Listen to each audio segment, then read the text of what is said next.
Muy buenas tardes.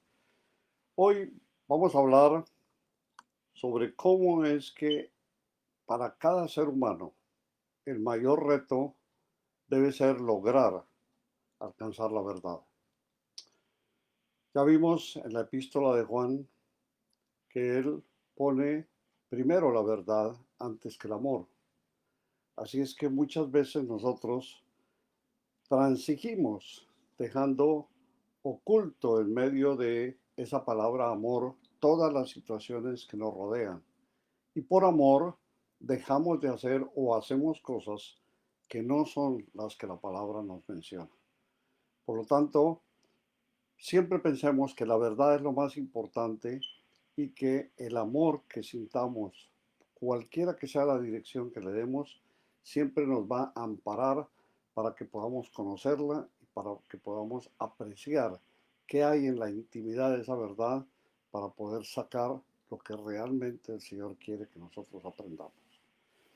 Proverbios 16 nos dice, el corazón del sabio hace prudente su boca y añade gracia a sus labios.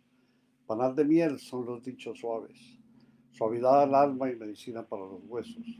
Hay camino que parece derecho al hombre, pero su fin es camino de muerte. El alma del que trabaja, trabaja para sí, porque su boca le estimula. El hombre perverso cava en busca del mal, y en sus labios hay como llama de fuego. El hombre perverso levanta contienda, y el chismoso aparta a los mejores amigos. El hombre malo lisonjea a su prójimo y le hace andar por camino no bueno. Cierra sus ojos para pensar perversidades, mueve sus labios, efectúa el mal. Corona de honra es la vejez, que se halla en el camino de justicia. Mejor es el que tarda en airarse que el fuerte, y el que se enseñorea de su espíritu, que el que toma una ciudad. La suerte se echa en el regazo, mas de Jehová es la decisión de ella. Aprendamos qué podemos nosotros sacar de esto que acabamos de escuchar. Nada nos debe hacer apartar de lo que es el camino recto que nos marca la ley divina. Y como hombres de Dios, herederos de su gracia, hijos de su luz, nos debemos a Él en todo instante, porque somos su creación, somos el espejo de sus deseos, somos los seres más amados de su celestial esencia y somos portadores de lo que Él dio como testamento de vida eterna para los que sufren, lloran y esperan de su regreso. Dios lo ha hecho todo en forma perfecta y nos ha dado la coraza para que podamos enfrentar con valor y fortaleza los desmanes del mundo y las muchas tentaciones con que somos atacados. Por lo que marcar un límite y no sobrepasarlo nos hará tener el derecho para luchar con su poder y vencer por sobre todo lo que existe, si es que tenemos el ardor para entender, el ansia para luchar y sufrir y la virtud emanada de él para ser sus voceros y vencer, así sea ante la muerte física que puede infligirnos el enemigo. Desde ya somos seres en victoria, porque hemos podido valorar lo que dice su palabra y la hemos colocado en nuestro corazón para hacerla real y para honrarla, aún sabiendo que podemos caer, pero con la presencia de Jesús y su Espíritu en nuestro interior, sabemos que podemos contar con Él en todo instante. Hagamos que cada palabra de su palabra sea una completa enciclopedia en nuestras vidas y que de ellas aprendamos en cada momento, porque aunque creamos que tenemos la capacidad para discernir de lo que es terrenal, nada tenemos para meditar, conocer, valorar y sentir que es de Dios la virtud para aprender de su verdad. Y solo cuando Él nos lo permita podremos entender la verdadera esencia de sus enseñanzas. Entonces sí estaremos preparados para poderle servir y para poder convertirnos en los portadores de su promesa y de su esperanza. Aprendamos a conocer el verdadero camino de Dios para no caer y morir. Trabajemos honrando a Jesús y no le demos cabida al enemigo. Cuidemos nuestra lengua para no alejar amigos y ser causa de perversidad. Hablemos con valor y entereza y no lisonjeemos a nuestros semejantes con vedadas intenciones y perversidad. Seamos santos en nuestra vida para llegar a la vejez que nos haga sentir felices y honrados. No demos cabida a la ira y seremos más fuertes y dejemos que sea del Señor nuestra suerte, nuestra vida y el futuro de ella. Contemplemos con humildad lo que recibimos de Dios y aceptemos cada una de sus dádivas, haciendo que nuestro corazón sea agradecido y se humille ante su señorío y majestad. Y seremos recompensados con la gracia de su perdón y amor, y así alcanzaremos a conocer el destino que Él tiene para nuestras almas en perfecto conocimiento de su verdad. Confiemos solo en la magnificencia del Creador y en su Hijo Jesús.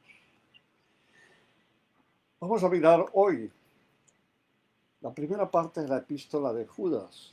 Es el libro 26 del Nuevo Testamento. Eso será después de estos mensajes.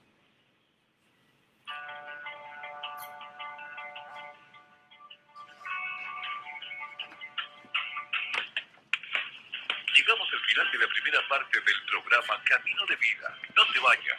Sigue en sintonía de Radio Amor 91.9 FM en Baton Rouge. Si deseas donar para el sostenimiento de Radio Amor y de este programa, puedes llamar al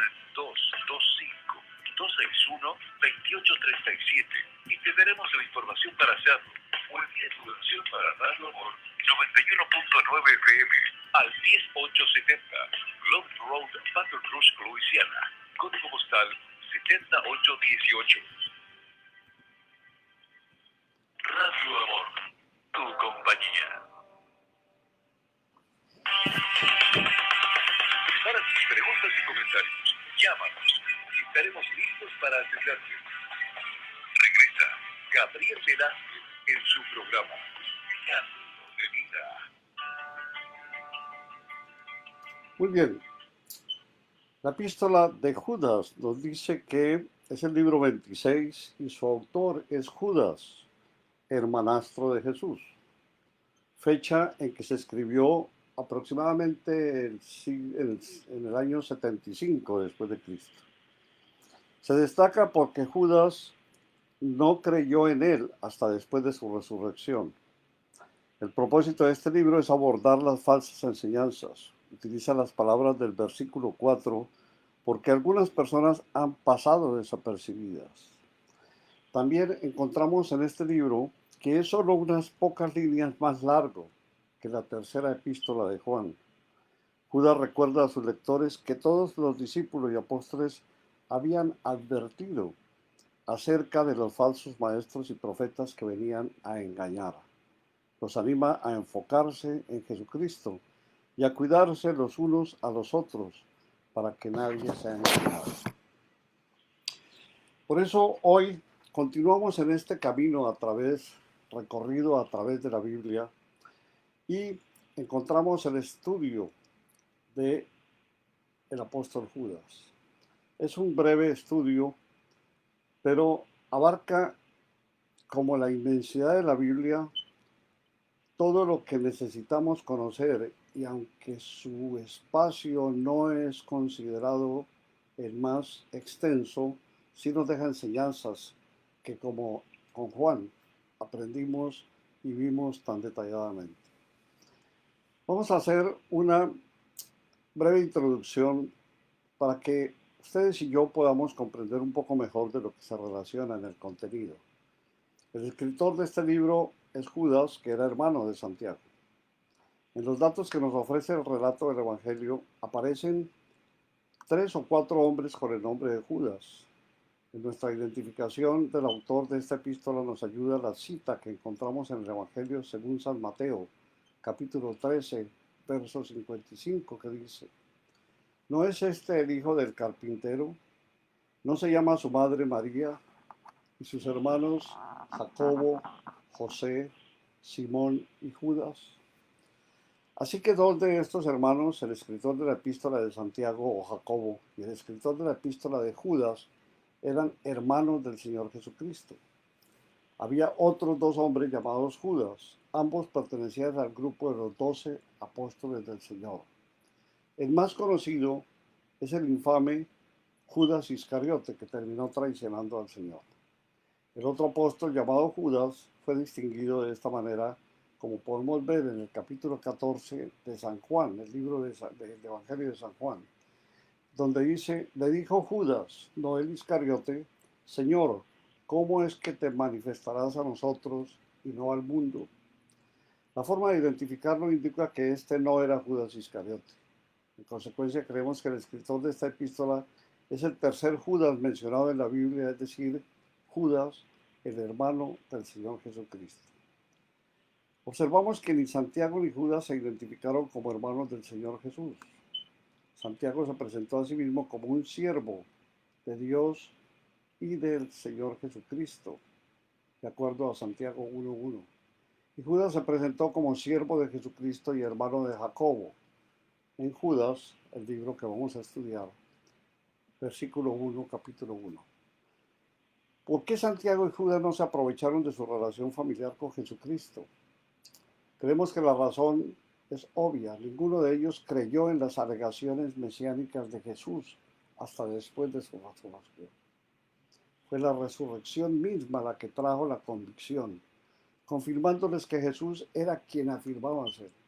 Hasta ese momento ellos habían pensado que el Señor Jesús se había desconectado de la religión y que estaba fuera de sí mismo. Pero después de su resurrección se convirtieron en creyentes. Así que para aquellos hombres resulta posible haber crecido en el mismo hogar con el Señor Jesús en su vida terrenal y no haberle reconocido. Uno puede apreciar esta situación leyendo el Salmo 69, en el cual se detalla que Jesús sufrió soledad e incomprensión durante esos años de crecimiento en Nazaret. Por ello, como dijimos, sus propios hermanos que se criaron con él no le conocieron realmente. Así lo expresó más tarde Pablo, cuando escribió en la segunda carta a los Corintios. Así que de ahora en adelante no consideramos a nadie según criterios meramente humanos. Aunque antes conocimos a Cristo de esta manera, ya no lo conocemos así. Y Judas entonces, siendo hermano de Jesucristo, que recorrió, era el Cristo, conoció que era el Cristo. Y para él la relación humana ya no tenía ningún significado. Él también tuvo que reconocer que era un pecador y como tal aceptó a Cristo como su Salvador, igual que lo hicieron otros. Y esta fue, por cierto, una respuesta maravillosa que dieron tanto Santiago como Judas ante una actitud que surgiría más tarde en la época de los apóstoles. Hubo un breve periodo en el que la familia de Jesucristo fue reverenciada de una manera casi supersticiosa y considerada sagrada. En realidad sus miembros no eran superiores, eran simplemente seres humanos que habían tenido que acudir a Cristo tal como usted y yo tuvimos que venir a Él para pedir su gracia y su misericordia. Siempre hemos pensado que muchos protestantes no le han dado la debida importancia a la Virgen María. Ella era una persona maravillosa. No fue ningún accidente ni casualidad que ella fuera elegida por Dios para traer al Hijo de Dios al mundo. Pero eso no significó que ella tuviese que ser elevada sobre las demás personas. Ella ocupó el lugar que le correspondía. Elizabeth la bendijo entre las mujeres, pero nunca como siendo superior a las demás mujeres. Y María misma confesó la necesidad de un Salvador, como podemos leer en Lucas 1:47, donde dice, engrandece mi alma al Señor y mi espíritu se regocija en Dios mi Salvador. Así es que en este breve periodo por el cual pasó la iglesia, en el que la familia del Señor Jesús fue elevada a una alta posición, los apóstoles Santiago y Judas tal vez se opusieron a tal actitud. Y ellos mismos adoptaron la posición de considerarse a sí mismos como simplemente esclavos o siervos de Jesucristo. Ya vimos que la carta fue escrita alrededor de los años 66 a 69, aunque otros dicen que 70 a 75. Y por eso el tema habla de la certeza y seguridad en tiempos de apostasía. Judas tomó en sus manos la pluma de la inspiración para escribir sobre un tema, una verdad relacionada con el Evangelio y nuestra salvación. Podía haber escogido el tema de la justificación por la fe, pero el apóstol Pablo ya había escrito sobre este tema en su carta a los romanos. Podía haber escrito sobre la resurrección de Cristo, pero el mismo Pablo ya había tratado ese tema en Primera de Corintios. O podía haber elegido el asunto de la reconciliación, pero Pablo ya lo había desarrollado en Segunda de Corintios. Probablemente Judas podía haber tratado el tema de la fe, pero Pablo ya se lo había expuesto en su carta a las Gálatas. O podía haber elegido el tema de la iglesia como el cuerpo de Cristo, pero otra vez Pablo ya se había desarrollado y lo había tratado en la carta de Efesios. También podía haberse concentrado en la persona de Cristo, pero Pablo lo hizo en Colosenses. Podría haber sido desarrollado tal vez el tema de nuestro gran sumo sacerdote, pero el escritor de la carta a los hebreos ya se lo había expuesto. Podía haberse dedicado o decidido por un tema de la comunión o el compañerismo, pero Juan trató este tema. De esta manera el Espíritu de Dios atrajo su atención y propósito antes de que Judas pudiese siquiera comenzar a escribir sobre este tema y lo orientó en otra dirección. Su tema entonces fue la llegada inminente de la apostasía. Este escritor nos dejó el relato más vívido que tenemos sobre ella, presentado en una forma muy dramática. Judas sostuvo una especie de farol rojo en la curva más peligrosa de la carretera por la que la iglesia estaba viajando. El apóstol describió intensamente y en un lenguaje que inspiraba temor las terribles condiciones que se aproximaban en el futuro. Esta breve epístola es como una alarma contra los intrusos. Los apóstatas se habían introducido en la iglesia, entraron sigilosamente y nadie estaba vigilando. Esto fue como una bomba que explotó en la iglesia, como una advertencia, por lo que tenemos que mirar entonces a través de lo que es el texto de la escritura de Judas, cómo él nos deja saber que este relato de la Biblia en relación con la lucha entre Satanás y el arcángel Miguel por el cuerpo de Moisés es un pasaje muy notable que hay en las Sagradas Escrituras. De la misma manera, Judas registró la profecía de Enoc, que no aparece en ningún otro pasaje de la Biblia. Él contempló al Señor viniendo con 10.000 de sus santos. Y así podemos decir que la breve profecía del apóstol Judas constituye una apropiada introducción al libro de Apocalipsis. Presentamos un breve bosquejo que resume los principales títulos de esta epístola. De los versos 1 al 3 habla sobre la ocasión de la epístola, por qué la escribió, la seguridad de los creyentes, llamados, guardados, santificados, el cambio al tema de la apostasía. Luego habla sobre el hecho de la apostasía en sí, el comienzo de ella, Israel en su incredulidad destruida en el desierto, los ángeles rebeldes encadenados. Aparece luego Sodoma y Gomorra que pecaron por sensualidad, destruidos por fuego. Luego se identifican los maestros apóstatas que despreciaban la autoridad. Habla también de ejemplos de apóstatas como Caín, Balaam, Coré, y maestros apóstatas definidos y descritos. Todo esto en los versos que enumeramos después del número 5 hasta el número 16. Luego viene la ocupación de los creyentes en los días de apostasía. Los creyentes fueron advertidos por los apóstoles que los apóstoles vendrían. ¿Qué debían hacer los creyentes en los días en que la apostasía estaba llegando? ¿Cómo poder crecer? ¿Cómo orar? ¿Cómo mantenerse unidos? ¿Cómo tener compasión? ¿Y cómo salvarse unos y otros? O en la misma forma, unos a otros en la fe. Esto nos permite considerar que en los primeros 3 versículos Judas explicó la ocasión que le llevó a escribir esta epístola. El apóstol nos dice que tenía la intención de escribir sobre algún tema relacionado con nuestra salvación, pero que el Espíritu de Dios le advirtió y le instruyó para llamar la atención a sus lectores sobre los días de apostasía que se aproximaban en la iglesia. En primer lugar, nos habla de la seguridad de los creyentes. y dice: Judas, siervo de Jesucristo y hermano de Jacobo, a los llamados santificados en Dios Padre y guardados en Jesucristo. En el Nuevo Testamento aparecen 3 hombres que llevan el nombre de Judas, pero la evidencia identifica a este como el autor de esta epístola. Dice el verso: siervo de Jesucristo. La palabra siervo significa literalmente ser un esclavo. El apóstol no alegó tener ninguna relación familiar con el Señor Jesús, como si dicha relación le hubiese otorgado una posición superior.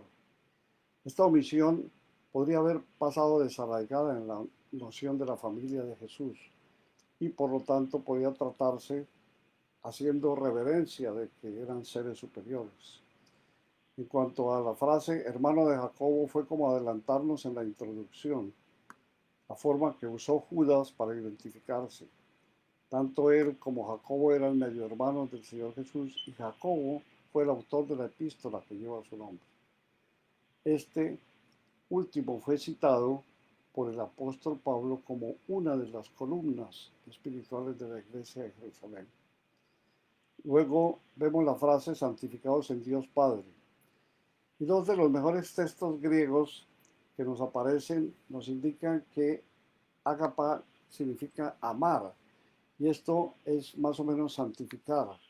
La mayoría de los eruditos están de acuerdo en que amar es más adecuado que santificar, y por lo tanto nuestro corazón resulta más hermoso pensar en que somos amados por Dios, el Padre.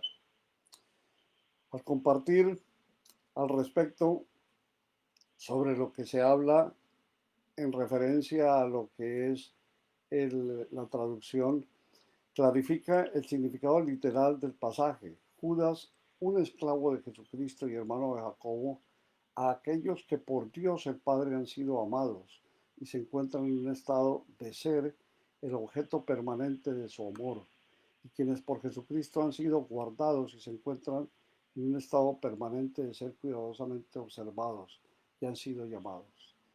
Este es, pues, lo que podemos hablar sobre lo que significa un hermoso y un extraordinario pasaje de las Sagradas Escrituras, porque aquí nos identifica en que somos amados por Dios el Padre y que además estamos protegidos por Jesucristo, su Hijo. Eso nos permite tener una doble cobertura, por decir algo. Es como si estuviésemos en un carro que tiene sus paredes, sus puertas, su techo y demás en grueso aluminio y láminas de metal, pero adicionalmente estuviésemos cubiertos de una preparación especial que hiciera que el carro es blindado y tiene una coraza que hace que no pueda ser penetrada. Para nosotros, ser amados del Señor Dios y ser protegidos de Jesucristo es tanto como que estamos al otro lado. Estamos amparados por la fuerza vital del dueño del universo, del dueño del aviso, como podríamos decir en una forma folclórica. Dios es el dueño de este mundo y Él nos está protegiendo por medio de su Hijo Jesús. Y además pone en nuestro interior su espíritu para que podamos ver en Él cada una de las verdades que el Señor nos enseña y cada una de las formas que Él nos pide que nosotros contemplemos, meditemos, oigamos y hagamos propia de nuestro corazón. Entendamos que la palabra divina es dada por el Señor, no es dada por los seres humanos. Y quien escucha en su corazón la voz de la palabra es porque el Señor ha querido que ella penetre en su interior. Ese es el ruego que yo hago a mis hermanos, que le pidan al Padre eterno y a Jesús que permita que sus corazones sean lavados, sean limpios y en ellos pueda entrar la verdad del Señor Jesucristo. Vamos a estar hablando en los próximos días sobre esta famosa epístola de Judas. Esperamos contar con su presencia para nuestro próximo estudio, que será el lunes a las 5:30, y les recomendamos que ustedes lean los primeros versos de la epístola para irse familiarizando con el contenido y poder así seguir en este viaje a través de la palabra del Señor. Vamos a orar esta tarde y vamos a hacerlo especialmente por todas aquellas personas que están dedicadas a cuidar a tantos enfermos que esta pandemia ha producido, así como los que también padecen de otros males. Los invito para que me acompañen en unos segundos.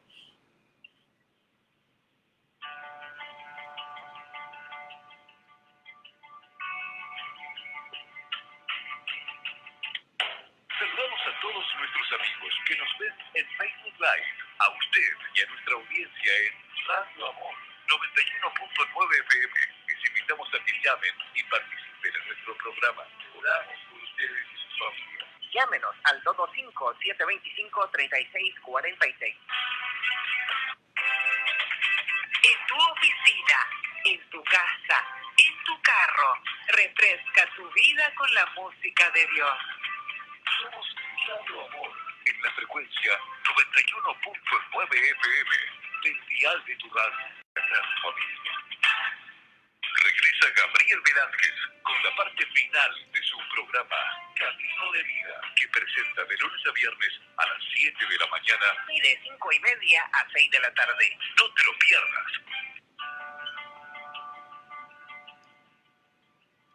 Padre Santo, inclinados ante ti, Señor, te pedimos para que extiendas tu mano y tu protección sobre todos aquellos seres humanos que han puesto sus vidas en peligro para cuidar de tantos otros hermanos, Señor, en los hospitales, en las clínicas, para que estos médicos, junto con las enfermeras, junto con el servicio que tienen los hospitales, todo el personal, Señor, que se aglutina alrededor de este servicio, puedan ser protegidos por tu mano santa.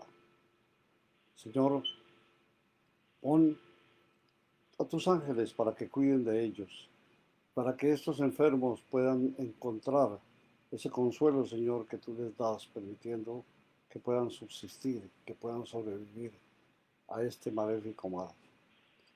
Padre bendito, te pedimos para que cambien nuestros corazones, para que nos permitas mirar más en beneficio de nuestros semejantes, para que podamos sacudirnos de ese orgullo, de esa ira, de esa cantidad de fallas que tenemos, Señor, y que son entrañablemente secundadas por el demonio que nos alimenta los deseos para que podamos estar en desobediencia a tu palabra. Señor, si no es con tu fortaleza, nada podemos hacer. Por eso confiamos, Padre Santo. Confiamos tal vez con la fe que nos hace falta, pero que tú nos ayudas a que pueda crecer. Y tal vez, Señor, con el irrespeto que como seres humanos estamos obrando cuando sabemos que tú estás santificado y que tú eres absolutamente perfecto en todo sentido. Danos, Señor, la esperanza de tu Hijo Jesús. Alimenta nuestras vidas, Señor, para que podamos llegar a tu palabra y podamos conocer de tu verdad. Y llénanos de tu generosidad, Señor, para que en esa forma la podamos derramar también hacia los que tanto necesitan. Ayúdanos, te lo pedimos en el nombre de Cristo Jesús. Amén. Mis amigos, muchas gracias por su atención, por sintonizar en su programa Camino de Vida. Nuestra oración para todos y para ti una bendición muy especial. Esperamos que el Señor Jesús viva en tu vida y sea el Señor y el guía en cada paso que des buscando su camino. Que Él te permita ver y conocer de su majestad soberana. Entrega tu vida a Jesús y encontrarás la verdad que Él quiere revelarte. Hallarás sabiduría y perfecta armonía contigo mismo, con tus seres queridos, con tus hermanos, con todos tus semejantes. Acércate y reconcíliate en el amor de Jesús. Él es tu Salvador eterno. Preguntas, comentarios, cualquier testimonio, por favor, 225-725-3646 o caminodevida@gmail.com. Que haya alegría, paz, felicidad, mucha paciencia, confianza, fe y amor en el Señor Jesús. Que este fin de semana sea lleno de dicha y de paz para todos. Dios los bendiga. Nos vemos el lunes. Gracias.